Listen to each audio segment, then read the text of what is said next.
Hey friends, welcome back to my channel Stree world. आज मैं सुबह देर से सोकर उठी थी, तो इसलिए सबसे पहले किचन में आ गई हूँ काम करने के लिए।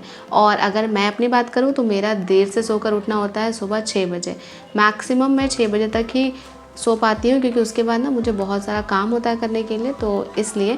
और ख़ास करके ना कल मंडे भी था, तो मंडे को मतलब मुझे पूजा वगैरह करना होता है, उससे पहले मैं पानी भी नहीं पी पाती हूँ। तो इसलिए मैं सुबह उठकर ना मंडे को नहीं पढ़ती हूँ, क्योंकि आपको तो पता ही है कि मैं बोल बोल कर पढ़ती हूँ, और जब मैं बोल बोल कर पढ़ती हूँ तो फिर बहुत ज़्यादा एनर्जी डाउन हो जाती है और फिर पानी वगैरह भी पीने का मन कर जाता है। अब तो बस 15 दिन ही एग्ज़ाम में बचे हैं, तो कभी कभी ना मुझे प्रेशर भी फील होता है। मुझे लगता है कि मुझे बहुत ज़्यादा पढ़ना चाहिए और ज़्यादा से ज़्यादा टाइम स्टडीज़ को डिवोट करना चाहिए। और इसी रीज़न से ना कल मैंने कोई व्लॉग अपलोड नहीं किया था, क्योंकि थोड़ा सा मुझे लग रहा था कि मेरे पास टाइम की कमी है। तो इस वजह से मैंने सोचा कि छोड़ो, आज व्लॉग अपलोड नहीं करते हैं। बट मैंने आपके लिए शॉर्ट्स तो अपलोड कर ही दिया था, क्योंकि बहुत लोग मैसेज करते हैं कि दी आपकी व्लॉग आज नहीं है। पर मैं कोशिश करूँगी कि मैं हर दिन कुछ ना कुछ ऐसा ज़रूर अपलोड करूँ जिसको सुनने के बाद आपका मन पढ़ाई में और अच्छे से लग जाए। अभी तो मैं सोचती हूँ कि मैं बहुत सारी चीज़ें इग्नोर करूँ, बट अगर आप हाउसवाइफ है ना, तो आप किचन का काम कभी इग्नोर नहीं कर सकते। ये बात मैं समझ गई हूँ। यही जब मेरी शादी नहीं हुई थी और तब मैं जब पढ़ती थी, तो मैं किचन का काम बिल्कुल नहीं करती थी। बट यहाँ पर शादी के बाद ये ऑप्शन नहीं रहता हमारे पास, और जो एसेंशियल चीज़ें हैं ना, वो करनी ही पड़ती हैं। मेरे चैनल को ज़्यादातर लड़कियाँ देखती हैं और हाउसवाइफ्स देखती हैं, तो मुझे पता है कि आप भी इस सिचुएशन से गुजरती होंगी। मैं भी इस सिचुएशन से हर दिन गुजरती हूँ, और मेरी सोच ये होती है ना कि जैसे अगर मैं सुबह 6 बजे भी सोकर उठी, तो मैं पहले 2 घंटे की पढ़ाई कर लूँ, 8 बजे तक पढ़ लूँ, उसके बाद जो भी काम करना होगा कर लूँगी। बट ऐसा नहीं हो पाता है। तो ये सब चीज़ें ना पहले मुझे बहुत ज़्यादा बॉदर करती थी। मैं बहुत ज़्यादा परेशान होती थी कि क्यों ऐसा हमारे साथ नहीं होता है। अगर लड़के यहीं पर पढ़ते हैं तो उनको तो कभी भी कोई भी रिस्पॉन्सिबिलिटी नहीं दी जाती है। पर सबसे बड़ी बात यह है ना कि कुछ चीज़ों को हमें एक्सेप्ट करना पड़ता है। जब तक आप किसी चीज़ को एक्सेप्ट नहीं करेंगे, तब तक आपको समझ ही नहीं आएगा कि इस सिचुएशन से हमें डील कैसे करना है। जैसे मान लीजिए कि मैं आपको मौसम का एग्जांपल देती हूँ। जैसे गर्मी का मौसम है, तो गर्मी में बहुत ज़्यादा गर्मी लगती है, पर हम उस मौसम को ये तो नहीं कह सकते कि तुम चले जाओ। उसे हम एक्सेप्ट कर लेते हैं, और उसके बाद अपना जो है सॉल्यूशन निकालते हैं कि हाँ चलो फ़ैन ऑन कर लेते हैं या एसी लगवा लेते हैं। या फिर अगर ठंड की मौसम है, तो उस सिचुएशन को एक्सेप्ट करने के बाद हम कुछ गर्म कपड़े पहन लेते हैं। तो वैसे ही लाइफ है। लाइफ हमें जो चीज़ भी देती है ना, उसे हमें एक्सेप्ट करना चाहिए। और जब तक आप किसी चीज़ को अपनाएंगे नहीं, तब तक आपको समझ नहीं आएगा कि उसे चेंज कैसे करें। अदरवाइज़ एक बहुत ज़्यादा रेजिस्टेंस आपके अंदर क्रिएट हो जाएगा। आपकी लाइफ में जो भी छोटी छोटी चीज़ें हो रही हैं, आप हर चीज़ को रेजिस्ट करने लग जाएंगे। इसलिए अब मैं ऐसा सोचती हूँ कि ठीक है, मेरे पास इतना काम है, इतना काम मुझे करना है, इसके अलावा मैं क्या कर सकती हूँ जिससे मेरी लाइफ में चेंजेस आएँ। तो फिर उसके बाद जब सिचुएशन को जब मैंने एक्सेप्ट कर लिया, तो धीरे धीरे मेरे दिमाग में सॉल्यूशन भी आने लगा कि अच्छा हम ऐसा कर सकते हैं, ऐसा कर सकते हैं, ऐसा कर सकते हैं। तो आप भी जब आपके आसपास का जो भी एनवायरनमेंट आपको लाइफ दे रही है, उसको एक्सेप्ट कर लेते हैं, तो आपके अंदर भी ना सॉल्यूशन फिर धीरे धीरे आने लगेगा। क्योंकि बहुत बार हमारे साथ ऐसा होता है कि हम प्रॉब्लम की तरफ इतना ज़्यादा देखते हैं कि सॉल्यूशन सामने होते हुए भी हमें सॉल्यूशन दिखाई नहीं देता है। एक ना मुझे कमेंट आया था, जिसमें मेरे एक सब्सक्राइबर ने कहा था कि दी मुझे अब सुसाइड करने का मन करता है कि मैंने क्यों शादी की और क्यों ऐसी सिचुएशन में हूँ। तो मैं आपको ये सजेस्ट करना चाहूँगी कि कभी भी सबसे पहले ऐसे थॉट तो आपको अपने दिमाग में लाने ही नहीं है। और जब कभी भी आपको ऐसा लगे कि आप ज़िंदगी में बहुत ज़्यादा परेशान हो गए हैं, बहुत ज़्यादा उलझ गए हैं, अब चीज़ें नहीं सुलझ सकती हैं, तो एक पेपर और पेन लीजिए और आपकी लाइफ में जो सारी अच्छी चीज़ें हैं ना, उनको लिखना शुरू कीजिए। क्योंकि हमें ऐसे एक्सट्रीम थॉट्स तभी आते हैं जब लाइफ ने हमें जो दिया है उस पर हम ध्यान नहीं देते हैं। हमारा ज़्यादा फोकस उस चीज़ पर होता है कि हमारी लाइफ में क्या नहीं है। तो देखिए, कमी हर किसी की लाइफ में होती है, लेकिन जिस दिन आपके पास जो है उसके लिए एक्नॉलेज करना शुरू कर दीजिएगा ना, फिर देखिएगा आपकी लाइफ में पॉजिटिव रिजल्ट्स आएंगे। कभी भी आपके पास जो नहीं है उसकी तरफ फोकस करके, नेगेटिव की तरफ फोकस करके आप पॉजिटिव रिजल्ट्स अपनी लाइफ में क्रिएट नहीं कर सकते हैं।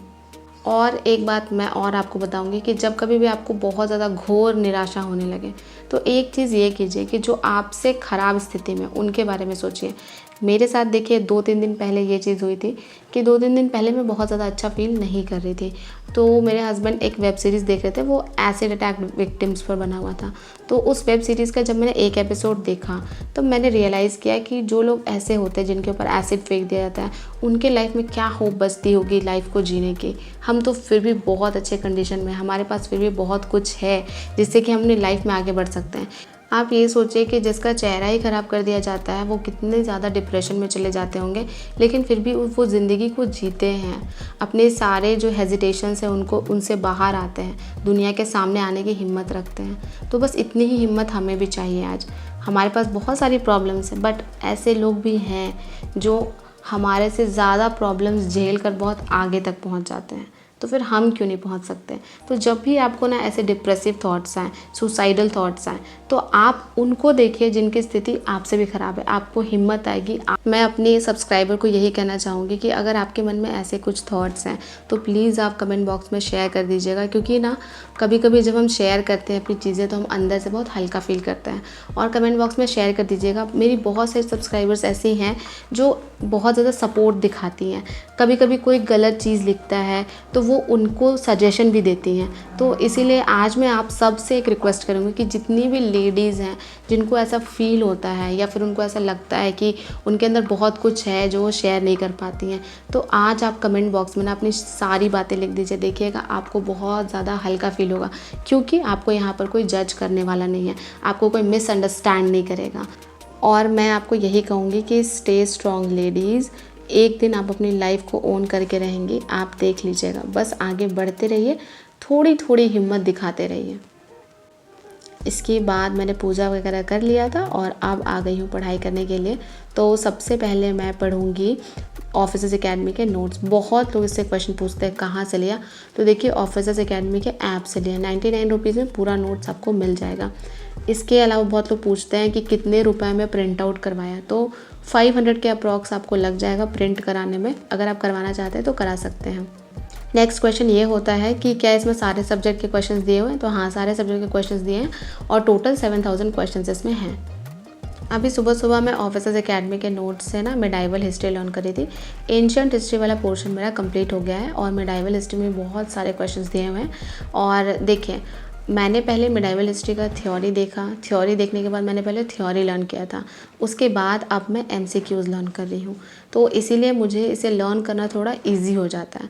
बट अगर आपने कभी कोई लेक्चर देखा ही नहीं है तो मुझे ऐसा लगता है कि इसको लर्न करने में आपको थोड़ा टफ लगेगा, क्योंकि आपको यहाँ पर केवल रटना पड़ेगा, क्योंकि आपका कोई बेस तो है नहीं। तो इसीलिए मैं आपको सजेस्ट करूँगी कि अगर आपने कहीं से कोर्स को पूरा अच्छे से कंप्लीट किया है तभी ऐसे 7000 क्वेश्चंस को लर्न करें। पर हाँ अगर आपको लर्न करना बहुत इजी लगता है तो आप लर्न कर सकते हैं, क्योंकि 7000 क्वेश्चंस ना मोर देन इनफ है। मुझे लगता है कि इतने सारे क्वेश्चंस लर्न करने के बाद आपका स्कोर भी मॉक में इंक्रीज़ होगा और एग्ज़ाम में भी आप अच्छा परफॉर्म कर पाएंगे। पहले मैंने सोचा था कि मैं इस नोट्स को फ़ोन से ही लर्न कर लूँगी, बट फ़ोन से लर्न करने में ना बहुत ज़्यादा आंखें दर्द देने लग रही थी। तो फिर इसलिए मैंने सोचा कि मैं प्रिंट ही करवा लेती हूँ, भले ही 500 क्यों ना लग जाए, क्योंकि ना कभी कभी हमें खर्चा भी करना पड़ता है। आप सोचेंगे कि सब कुछ फ़ोन से ही कर लें, तो मेरे से तो फ़ोन से बहुत अच्छे से पढ़ाई नहीं होती है। मैं फ़ोन में वीडियो लेक्चर देख सकती हूँ, बट फ़ोन से देखकर मैं लर्न नहीं कर सकती हूँ। लर्न करने के लिए मुझे कुछ ऑफलाइन मटेरियल की ज़रूरत पड़ती है। तो फाइनली दोपहर के 12:20 हो गए थे और अब मैं थोड़ा सा रिलैक्स करूँगी। फ्रेंड्स दोपहर के 1:10 हो गए हैं और अब मैं अपना सेकंड स्टडी स्लॉट शुरू करने जा रही हूँ। तो सेकंड स्टडी स्लॉट में ना मैं पॉलिटी पढ़ूंगी, यही ऑफिसर्स एकेडमी के नोट से। और इसमें पॉलिटी लगभग 30 पेजेस में दिया हुआ है, तो देखती हूँ कितना कंप्लीट कर पाती हूँ। तब तक पढ़ूंगी जब तक बोर ना हो जाऊँ, और उसके बाद जब मुझे बोर फील होने लगेगा या फिर मुझे नींद आने लगेगी तब मैं इसे पढ़ना छोड़ दूंगी। तो फिलहाल तो चलिए अब मैं सेकंड स्टडी स्लॉट की शुरुआत करती हूँ। पॉलिटी में भी ना लेवल 1 और लेवल 2 करके ऐसे क्वेश्चंस दिए हुए थे, तो अभी उनको मैं लर्न करना शुरू कर दी थी। और मैंने सोचा था ना कि आज एक ही दिन में पॉलिटी कर लूँगी, इस वजह से ना सारे क्वेश्चन को बहुत अच्छे से नहीं कर रही थी, क्योंकि आपको तो पता ही है मैंने पॉलिटी के कोई लेक्चर वगैरह देखा नहीं है। मैंने पॉलिटी केवल NCERT सार संग्रह की बुक से पढ़ा था, और इसमें बहुत सारे अनुच्छेद है तो कभी कभी मैं कन्फ्यूज़ भी हो जाती हूँ। और प्लस ये बात भी है कि फ़र्स्ट टाइम मैं ऐसे हिस्ट्री, ज्योग्राफी, पॉलिटी पढ़ रही हूँ, तो बहुत ज़्यादा स्ट्रॉन्ग पकड़ तो नहीं है GS पर, बट फिर भी कोशिश करती हूँ कि अच्छा परफॉर्म कर सकूँ। बताओ भारतीय संविधान को किसके द्वारा अपनाया गया था? किसके द्वारा अपनाया गया था? संवैधानिक सभा द्वारा। संवैधानिक सभा द्वारा। किसी किसी में ऑप्शन बताइएगा। संविधान सभा के संवैधानिक सलाहकार कौन थे? संवैधानिक सलाहकार B.R. अम्बेडकर। B.N. राव। अरे हाँ, सलाहकार B.N. संविधान सभा की प्रथम बैठक कब हुई थी? 9 दिसंबर 1946। भारतीय संविधान के निर्माण के दौरान निम्नलिखित में से किसने उद्देश्यों के कथन को प्रस्तुत किया? जवाहरलाल नेहरू। स्वतंत्र भारत के प्रथम विदेश मंत्री कौन थे? जवाहरलाल नेहरू। मसौदा समिति के अध्यक्ष कौन थे? अध्यक्ष कौन थे मसौदा समिति के? वल्लभ भाई पटेल। B.R. अम्बेडकर। B.R. अम्बेडकर। अच्छा, एक बार और याद करेंगे। भारत में कौन सा दिन संविधान दिवस के रूप में मनाया जाता है? संविधान दिवस के रूप में 26 नवंबर। अभी देखिए, अभी मैं इतना ज़्यादा डिसअपॉइंट थी ना, क्योंकि मैंने बहुत मेहनत से लर्न किया था, बट जब मैं अपने हस्बैंड को सुना रही थी तो बहुत सारे क्वेश्चन मेरे गलत हो रहे थे। तो मैंने सोचा कि मैं इसे फिर से एक बार रिवाइज़ करूँगी, बट पूरा मैं रिवीजन नहीं कर पाई, क्योंकि मैंने अच्छा खासा, मुझे लगता है कि लगभग मैंने 20 पेज तो लर्न कर लिया था, तो 20 पेज को रिवाइज़ करना पॉसिबल नहीं था। फिर भी कुछ कुछ इंपॉर्टेंट क्वेश्चन को मैंने देख लिया ऐसे ही, बट अभी पॉलिटी को एक दिन और अच्छे से करूँगी तभी कंप्लीट हो पाएगा। अभी लास्ट 15 डेज़ में ना आप ज़्यादा से ज़्यादा रिवीजन पर फोकस कीजिए। पहले मैंने NCERT सार संग्रह से पॉलिटी एक बार कंप्लीट कर लिया था, और अभी यहाँ से ना MCQ फॉर्मेट में जब पढ़ती हूँ तो चीज़ें बहुत अच्छे से लर्न होती हैं, इसलिए मैं यहाँ से पॉलिटी को लर्न कर रही हूँ। और ऐसा नहीं है कि मुझे कुछ भी नहीं आता है पॉलिटी में, बहुत सारी चीज़ें आती भी हैं और कुछ कुछ न्यू क्वेश्चंस मिलते हैं, तो न्यू क्वेश्चंस को भी मैं 1-2 बार पढ़ लेती हूँ, पर बहुत ज़्यादा लोड नहीं लेती हूँ कि अरे देखो ये क्वेश्चन तो मुझे पहले नहीं आता था, इस पर न्यू है, लगता है मेरा कंप्लीट नहीं हुआ। तो ऐसे थॉट्स मैं नहीं लाती हूँ, और आप भी ऐसे थॉट मत लाइएगा। तो ये था मेरा लास्ट स्टडी स्लॉट जिसमें मैं ज्योग्राफी रिवीजन कर रही हूँ, और कल मैंने ज्योग्राफी पढ़ा था या परसों शायद पढ़ा था, तो आज सोचा कि एक बार और रिवाइज़ कर लूँ, क्योंकि जब तक मैं रिवाइज़ नहीं करती ना मुझे समझ नहीं आता, मुझे लगता है कि मैं भूल गई हूँ सारी चीज़ें। तो बार बार रिवीजन करने से चीज़ें मेरे दिमाग में रिटेन रहती हैं। एक बात और, बहुत लोग कमेंट कर रहे थे कि उनके 30 से 35 नंबर बन रहे हैं मॉक में, और कोई कोई ये भी कह रहे थे कि 50 से 60 नंबर बन रहे हैं। तो मैं आपको यही कहूँगी, ये मेरा पर्सनल ओपिनियन है, अगर आपको फॉलो करना है तो कर सकते हैं, नहीं करना है तो मत कीजिए। अगर आपको मॉक में बहुत कम नंबर आ रहा है और आपका कॉन्फिडेंस डाउन हो रहा है, तो आप अभी मॉक सॉल्व मत कीजिए, क्योंकि एंड के डेज़ में आप मॉक सॉल्व करेंगे, आपका नंबर कम आएगा, तो आपका कॉन्फिडेंस ऑलरेडी इतना कम हो जाएगा ना कि एग्ज़ाम में जो क्वेश्चंस आपको आएंगे भी, आपको भरोसा ही नहीं होगा खुद पर। आपको लगेगा कि मैं एग्ज़ाम भी देने जाऊँगी तो मेरे 50 से 60 नंबर ही आएंगे। देखिए, कोई भी मॉक जो है ना वो एकदम आइडियल नहीं है, क्योंकि बिहार टीचर का एग्ज़ाम तो पहले कभी हुआ ही नहीं है। तो मैं आपको यही कहूँगी कि जो आपका कंटेंट है आप उसको मल्टीपल रिवीजन कर लीजिए, और मल्टीपल रिवीजन करने के बाद सीधे एग्ज़ाम में अपीयर हो जाइए। कुछ लोग ना ऐसा भी कमेंट करते हैं कि उनके मॉक में 110 आ रहे हैं, 105 आ रहे हैं, 100 नंबर से कम उनका आ ही नहीं रहा। तो बहुत अच्छी बात है, अगर आपके इतने नंबर आ रहे हैं तो अच्छा, आप टॉप करेंगे, बट मेरे तो 70 से 80 के बीच में ही नंबर बन रहे हैं। तो उनको देख के मैं डीमोटिवेट नहीं हो जाऊँगी, क्योंकि मुझे पता है कि बहुत लोग झूठ भी बोलते हैं, और बहुत लोग दूसरों को डीमोटिवेट करने के लिए भी कहते हैं, और बहुत लोग ऐसे भी होते हैं जिनका इतना नंबर आता है। तो जेन्युइन कौन है आपको पता नहीं चलेगा, इसलिए दूसरों के नंबर देखकर आपको डीमोटिवेट होने की ज़रूरत नहीं है। आज के ब्लॉग को मैं यहीं पर एंड कर रही हूँ। अभी मुझे एक सेट सॉल्व करना रह गया है, तो वो मैं रात में कर लूँगी। अगर आपको मेरा ये ब्लॉग अच्छा लगा हो तो लाइक कर दीजिए, चैनल पर नए हैं तो सब्सक्राइब कर दीजिए। इसी तरह के वीडियोज़ के साथ आपसे मिलती रहूँगी, आपकी लाइफ में पॉजिटिविटी ऐड करती रहूँगी। मिलते हैं नेक्स्ट वीडियो में।